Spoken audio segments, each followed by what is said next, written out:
Ողջույն բոլորին,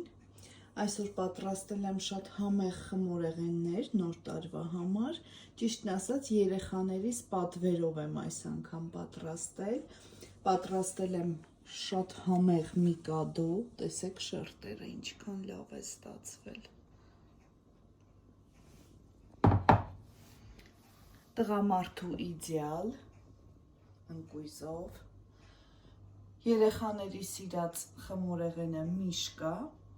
և մրջնաբույն, բոլորը անչափ համեղ են ստացվել, ես բոլորի բաղադրատոմսերն ունեմ իմ յութուբյան ալիքում, եթե ուզում եք կարող եք այնտեղից վերցնել, դրա համար այս անգամ ցույց չտվեցի պատրաստելը, քանի որ առջևում նոր տարի է, ուզում եմ շնորհավորել բոլորի ամանորն ու Սուրբ Ծնունդը,